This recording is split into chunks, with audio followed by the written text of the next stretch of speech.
Woo! Hello everyone of this far world, this is Crazy Wolf here, and today I'll bring you guys the Misadventures of Detective Butler. I don't know if you guys know this, I don't know if I mentioned ever, but I love detective stuff. I love trying to break the puzzle and solve the crime scene and that shit that you can get.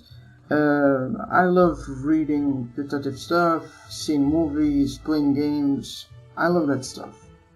And this game had amazing feedback on the site, and I decided to bring it to the channel and see if it's good.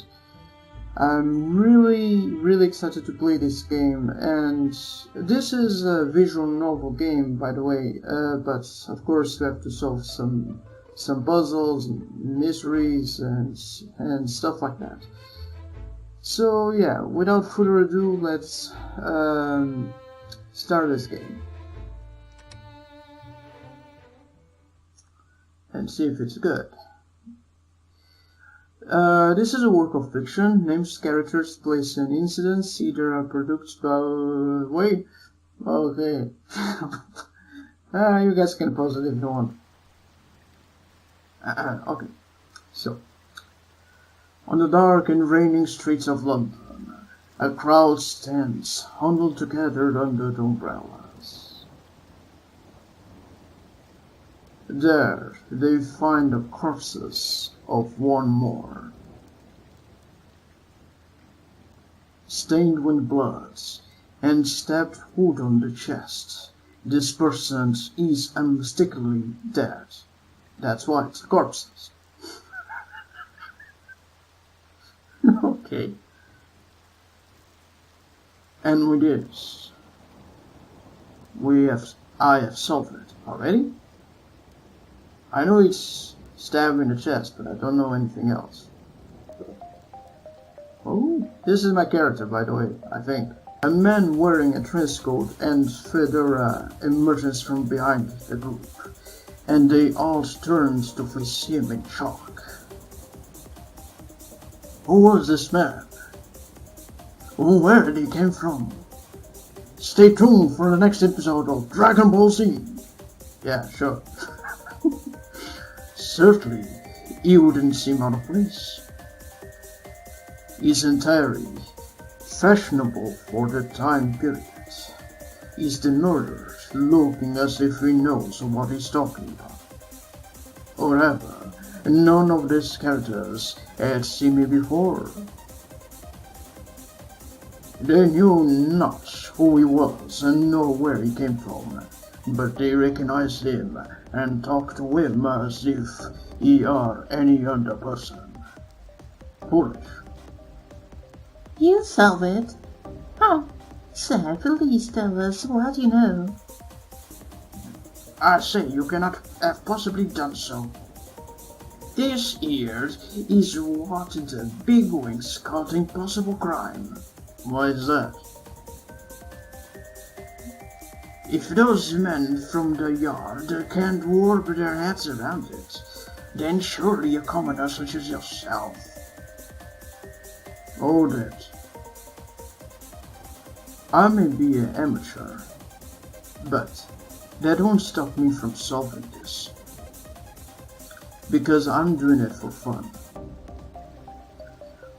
As if the man's word hasn't fazed them in the slightest, the crowd does nothing to stop the man from touching the deceased. Let's investigate. The man reaches into the corpse's pockets, smirking once he realizes what's inside. Yep, just as I suspect. If he had this on him when he died, then I definitely know how it was done. What? Tell me. If I may politically ask, how could you possibly tell? It's been raining constantly for the past 3 hours, but as you can see, there are no footprints in the ground here. safer on. In other words, you are telling me that this body couldn't possibly have been stabbed here, nor could the culprit simply have tossed him here because no footprints are left behind? Footprints? Where in the heck are you guys? In the streets, right? So, and it's raining. It's obvious why there's no footprints beforehand. What kind of footprints you are looking? Bloody ones? Because I'm not getting. What the heck?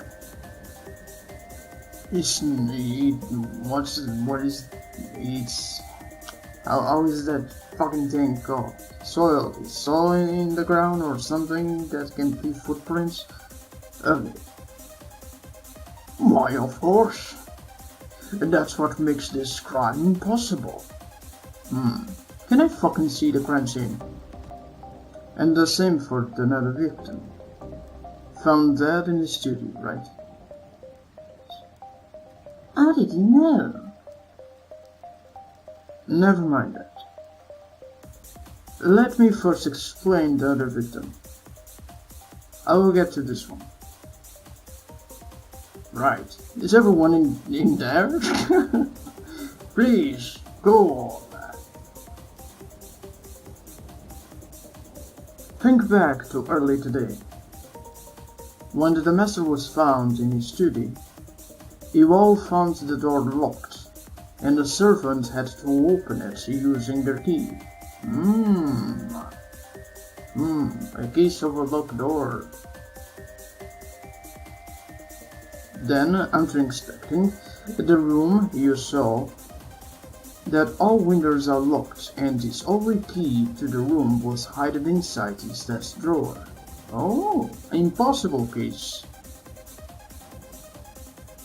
That's right. That's exactly what happened. It is impossible, I say. A true locked room murder. Hold it. Wrong. It's not impossible at all. While the master was out this morning, the culprit used a duplicate key to enter the room. The key was made of dry ice, so it dissolved away into nothing once it was used. Then the culprit placed some cyanide into the master's tea, which he carelessly left sitting out. That explains why did the room smell of bitter almonds. It was said by those who discovered the crime scene on page 113. Right? Yes, that's true, but... Oh, but the windows, you see. You think I wasn't prepared to explain that to you?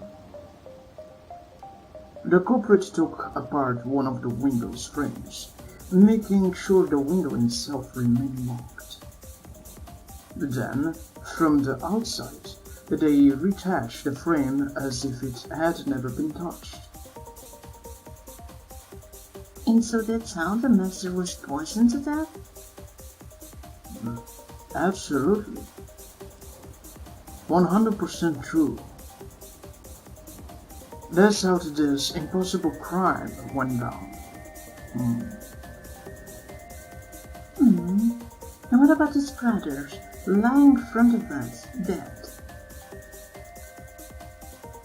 His motive was to become the next head of the family. But as he escaped the house, he forgot that his brother was trigger and a skilled hunter as well.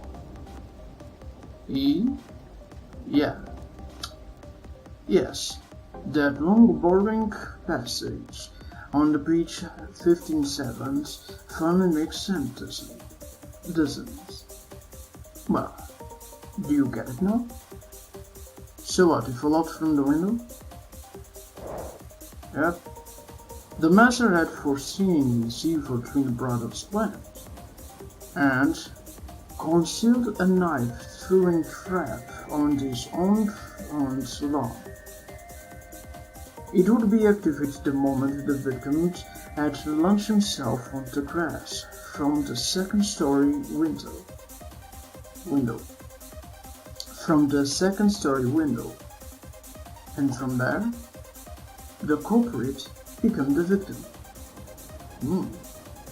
Oh, I see. A mutual murders carried out between the two of those brothers. I see. That's. But do you have any proof? You can thank me later. I was just passing by, and I couldn't help but notice it was an interesting puzzle. But that's my style. If it's not interesting, I won't bother softly. Ciao.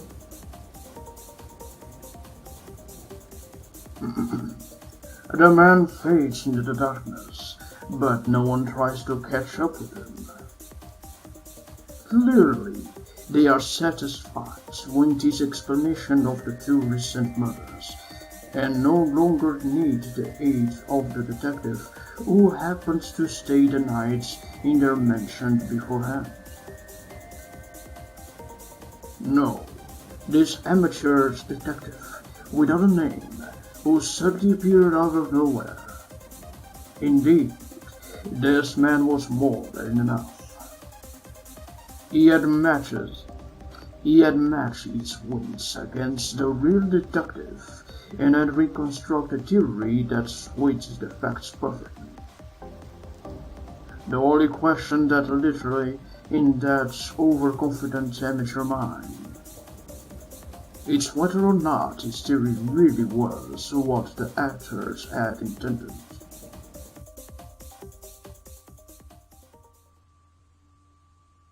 Okay.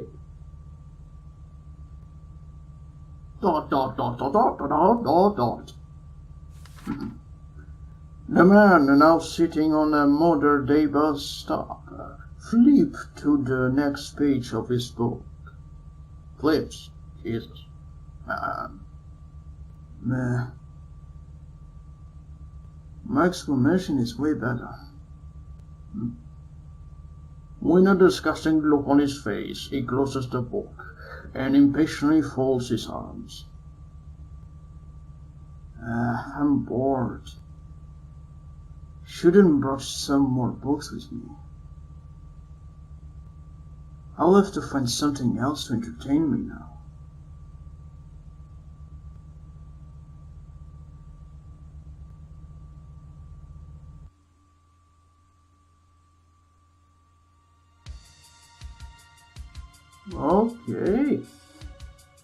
Okay. This is exciting.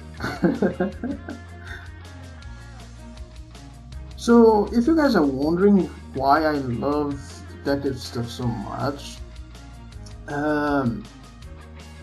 it all started because of one anime, actually. Detective Conan. It's amazing, that anime. I started to watch as a kid on the television and later on the internet, and I fell in love with it, everything. Then I started to read stuff like Sherlock Holmes, Agatha Christie, and whatever not. Everything about detectives I started reading, and I fall even more in love with it.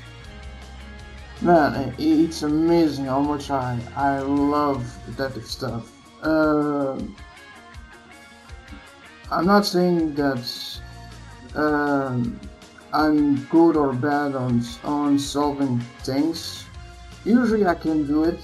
I just need the facts and look at the scene,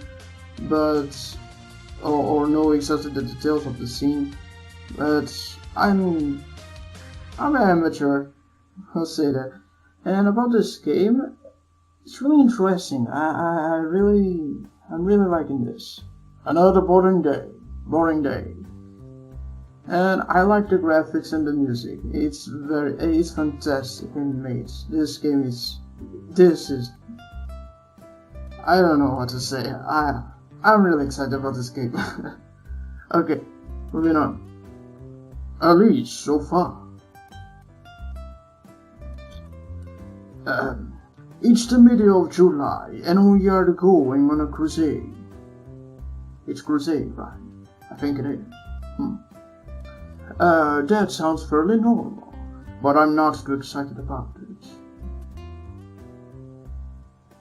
Never saw the point of one, really. But my father insisted I going with him, so here I am. Who is talking? Is it a narrator or is it a detective without a name? I don't know. It's talking first person. How much longer until we get there?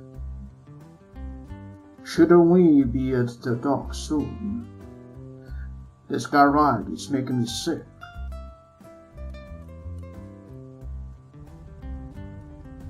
Your name is Galvano. Is this in Italy? Italy? Are you Italiano? Who's talking? Hey, how do you say this name? Gillingham or Gillingham? I don't know. Hey, Gillingham, you feeling okay? I don't know who's talking. Is the older man or is the younger? I don't know. I think it's the older man. You look bored out in your mind. Blah blah blah.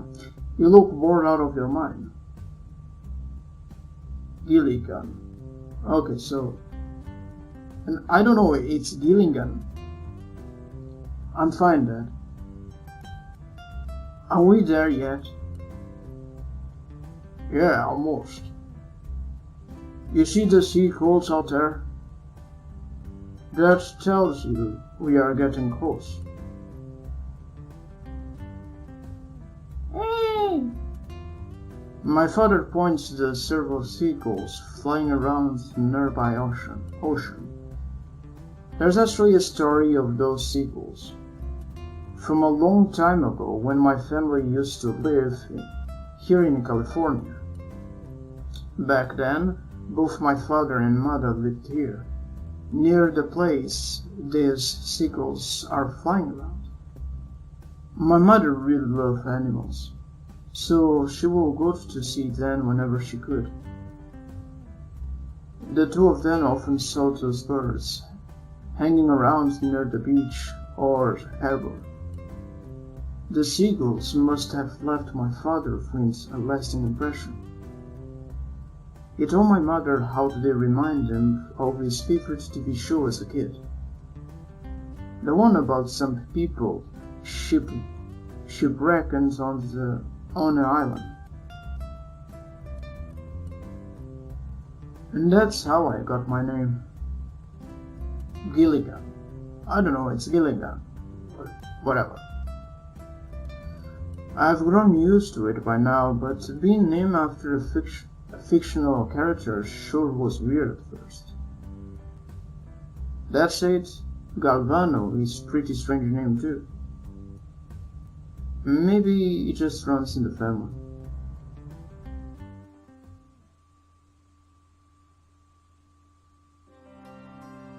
At long last, we found a parking spot and the car goes silent.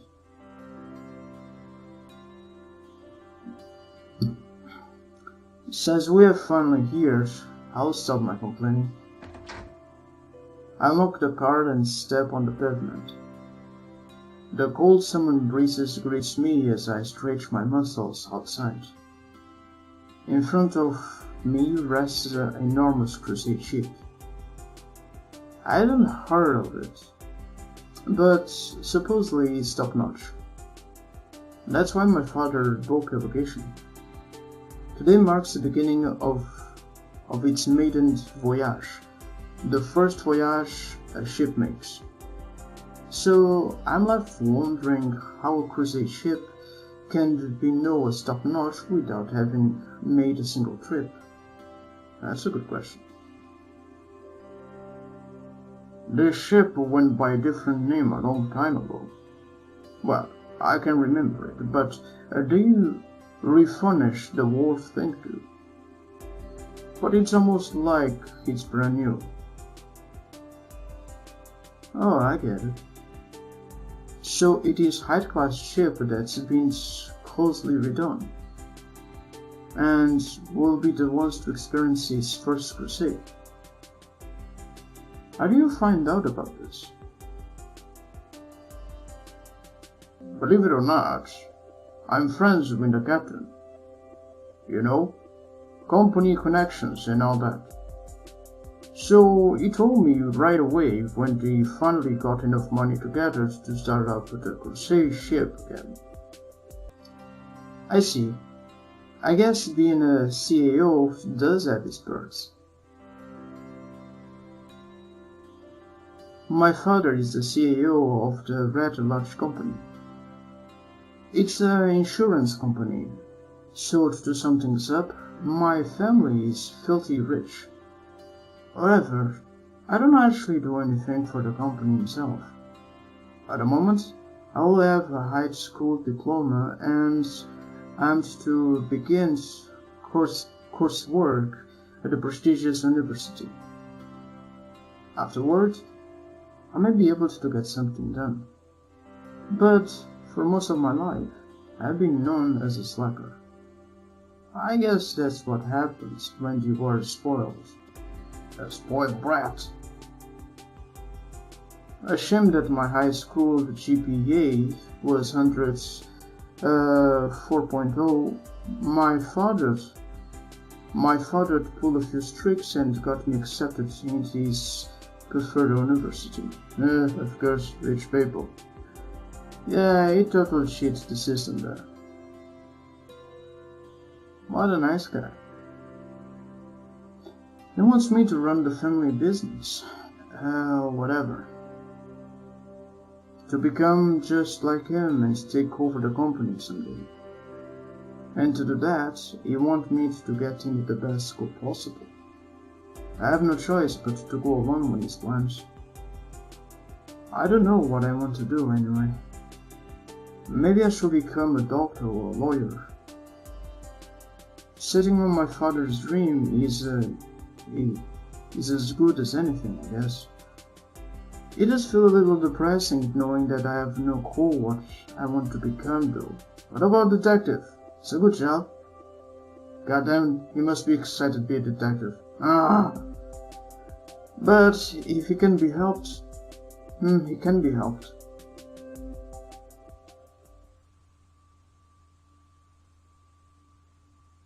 My thoughts are interrupted by the footsteps of an unknown person. It's a bodyguard. Mr. Goldberg. A tall man approaches us wearing a Jack Black suit and sunglasses. Wait. This is not all. Fuck it. That's me. Did Jack send you down here to pick us up, as I asked?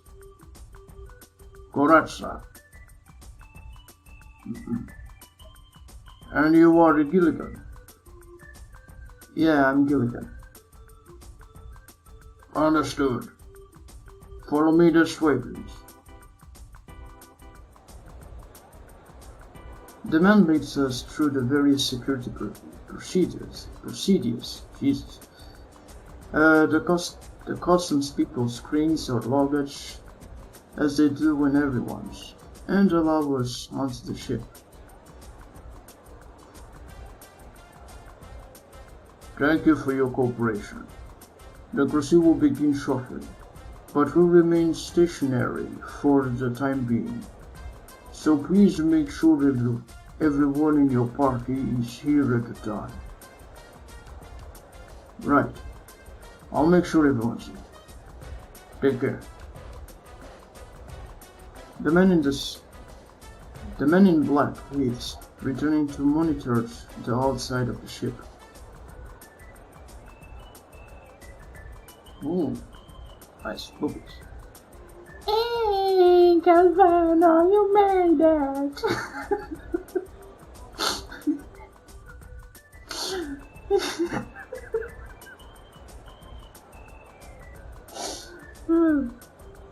my slave! Attractive when when a irritant voice. Woman comes running through us, waving her hand at my father. Am I supposed to know who she is? Mwahahaha. Well, I'm here, ain't I? No reason to worry, my dear. Oh, and you are Gilligan. She points her hand at me. Yeah, Gilligan Goldberg. Nice to meet you. And Leslie Jones. Nice to meet you too. Your father's told me a lot about you while we were having sex.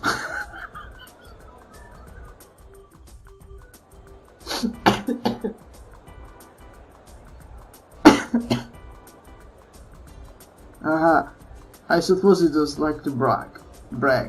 Jeez. I can only wonder if what he's saying about me is good or not. That's right, you two haven't met before. I told you I invite all the company executive board members here, didn't I? Elisa is the CCO. Chief Commercial Officer. And you? Gilligan or whatever. Huh? I'm not a company member. I don't even work at a company. Someday you will, someday.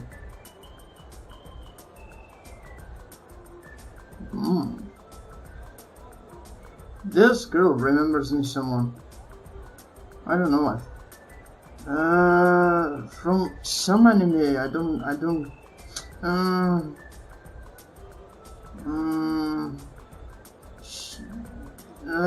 Shakuga no Shana. I think that's the anime.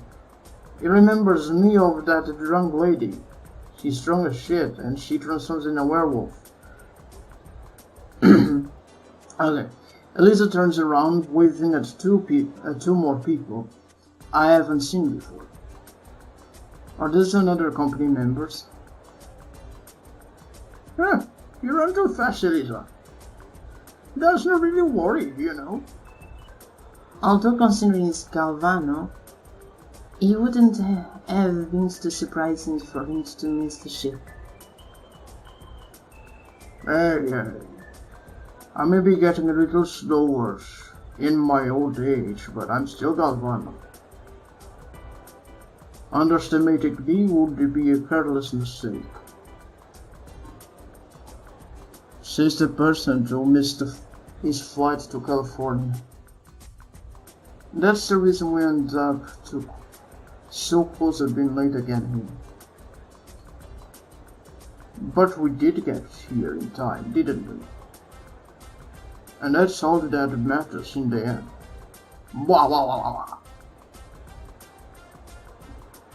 Oh, you are Gilligan. I was wondering when we get to back here. Howard Lujuan, Chief Operating Officer. God damn it, weird names. Another weird name. Blinton's Calico. It's not Calisto, right? Chief Financial Officer. Jesus. It's a pleasure to meet you, Gilligan. Complicated names. The two of them stretch out their hands and I comply. Nice to meet you both. Sorry if I'm a bit more boring than my dad's story leads you to believe. Haha. Oh, come on now. We just met you. But I better by the end of this course we'll have a lot of fun, my minds. I also do. Do you like games, Gilligan? Yep. That's why I'm playing. Who doesn't? Of course. Then perhaps we should play a little icebreaker game to get to know each other better. Ow! That scared me, bitch! I can tell you all about Gilligan. You see, when he was a little kid, he... stop embarrassing me. Hey, there's no need to embarrass me. You know, maybe we can save this game for later. Gilligan probably wasn't expecting to be bombarded with questions. Yeah, that's... The ship suddenly shook and I jumped back in response. We must be ready to take off. These are Jingles. Oh, Jingles. I don't know if it's Jingles or Jingles, whatever, I don't know. But I can help with that. But I can help that I get scared so easily. There's a reason I don't like engine noise. If I had to answer one of those icebreaker games, that reason will probably be the thing that I tell people. However, it brings up some bad memories. So I try to avoid mentioning it whenever possible. I try to block out that part of my memory whenever possible too. Thinking about my past makes me sick.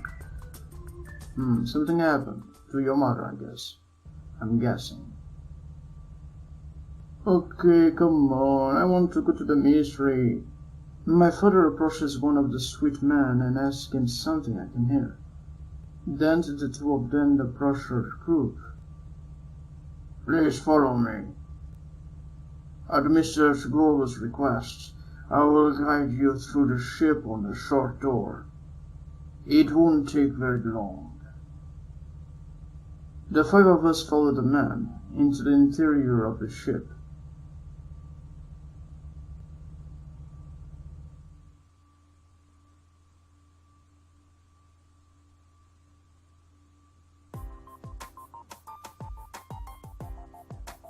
Welcome aboard the ship.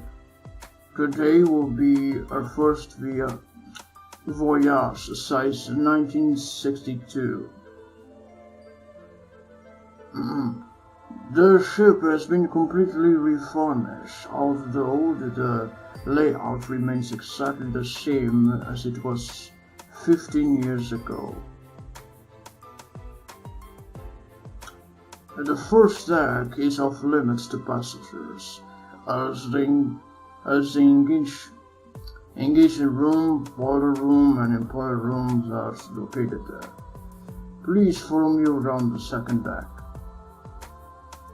This door leads to the dining hall. Original large parties are held there, complete with ballroom dances and performances on stage. We'll do our best to recreate the original atmosphere by having performance on our own.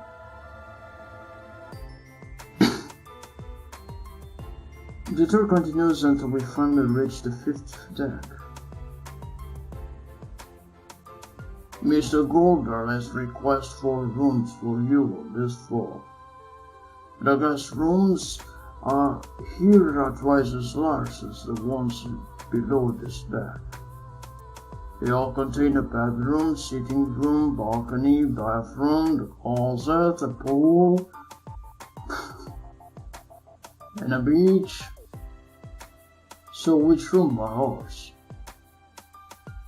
Room 502 through 505 are the rooms you select during reservation.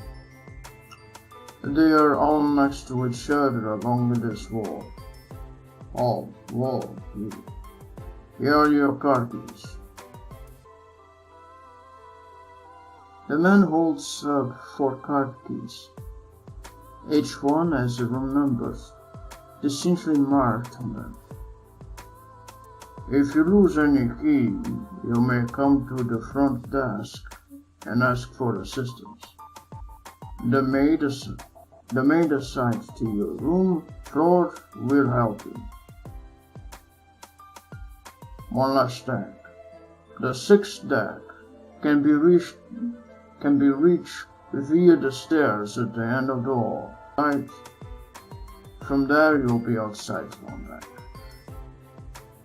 And you can reach the captain's room as well. Are there any reminding questions? Then please enjoy your stay. If you need anything, we'll be at your service. The sweet man bows before the exits down the hall. He goes upstairs, presumably to the captain's room on the sixth deck. Alright, everyone, let's party! We'll meet up in this hallway for dinner around 6. I've also reserved VIP seating and asked for the best cook they had. It'll be an amazing dinner.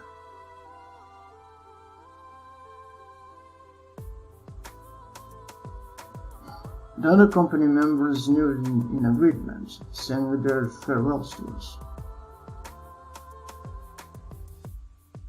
They then go into their separate rooms. My father and I will be standing in the same room. Ours are last-minute addictions, and all other rooms are taken, so it worked out like this. Luckily, there are 2 beds for us to sleep on. For that same reason, there are only 1 key to the room. It's horrible inconvenience, but I heard most crusade ships are a pain, so I'll deal with it. We enter the room, don't say. My father walks over to one of the beds, setting his luggage down. I do the same on the bed across the room. I begin unpacking, using the dresser beside the beds to store our things. Near the dresser is a plasma TV as well as a closet. Hey, Gilligan, did you see this balcony over there? Here? The view's great. My father walks the balcony, taking a good look outside. I pay no mind and open the door to the bathroom.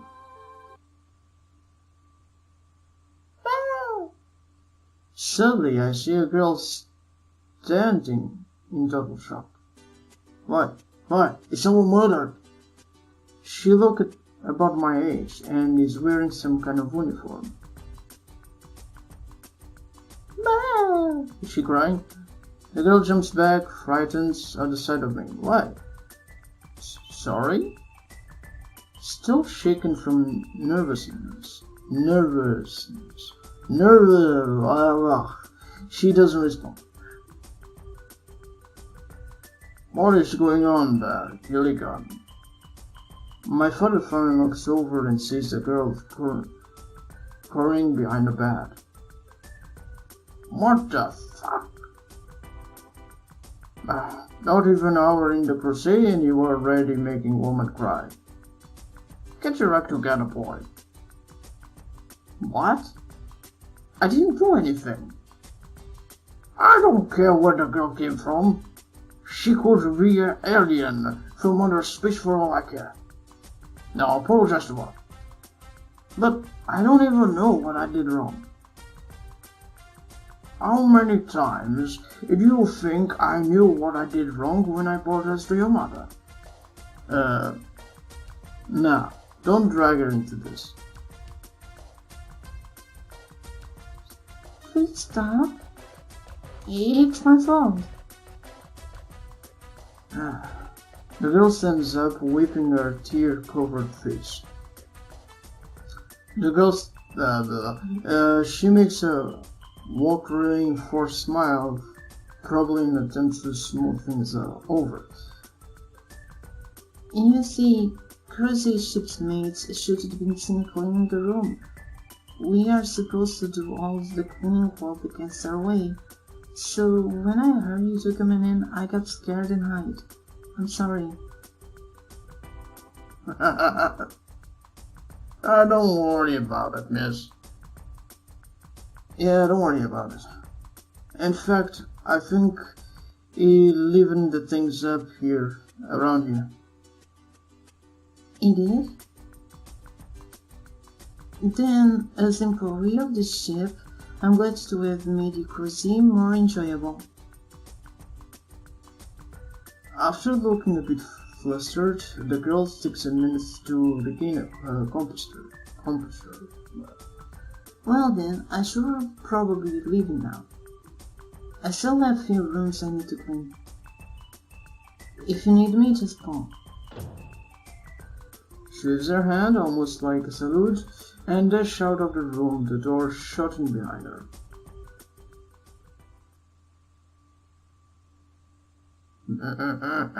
Well, wasn't that interesting?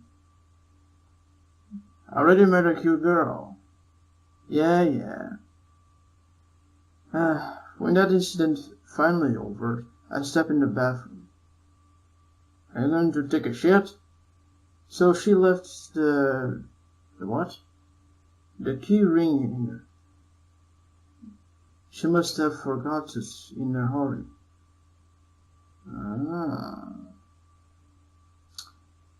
He has a good number of regular metal keys attached. Guess I should do the right thing and return them to her. I leave the room, hoping to return the keys to the maid. But she's nowhere inside. There you. Who are you, Detective Gordon? Sherlock Holmes? No, you see, we're amateurs, so you cannot be either of them.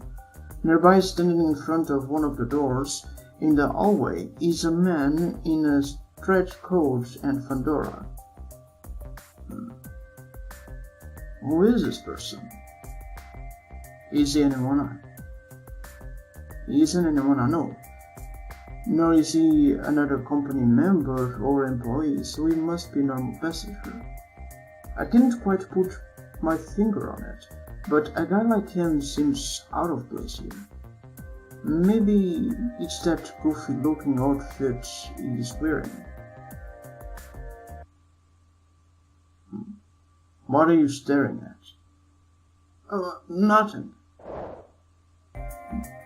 Looks like you need something. Speed it out. Have you seen a maid? She left her keys in my room. Yeah, she's cleaning my room at the moment. Kinda pissed me off, being so inconvenient. Then can you give this to her? I raised the key ring in the air, dangling it in front of him. He gives me a questionable look before swinging the keys from my grip. You're awfully trusting a total stranger. A bit too much, in my opinion. Don't worry, though. You can trust me. I'll return to this keys for you. I've had people tell me that before. I'll keep that in mind, thanks. I walk back to my own room and knock on the door to be let inside. Come on, I want the crime already. This cruise ship really has some strange people on it. I'm going to head out to the bar. What about you? I think I'll just watch television for a while. Alright. Remember, we'll meet up with the others for the dinner in the hallway at 6:30. What? It wasn't at 6? Alright. Don't be late. Right, I won't. Have fun. My father leaves the room with a somewhat disappointed look on his face. I'm sure he wants me to do something other than watching TV in here. But I don't really feel like doing anything else. Even when I tried to live up to his standards, I always mess something up anyway. So I may as well relax and enjoy myself at the very least. I look through the balcony screen doors. San Francisco still in plain view. The ship hasn't yet departed. Soon enough the coastline won't be visible anymore, and we will be separated from the land by several miles of water. A few days and we'll be back on our daily life. As if this vacation never even happened. Time sure flies when you're having fun, huh? Are you having fun?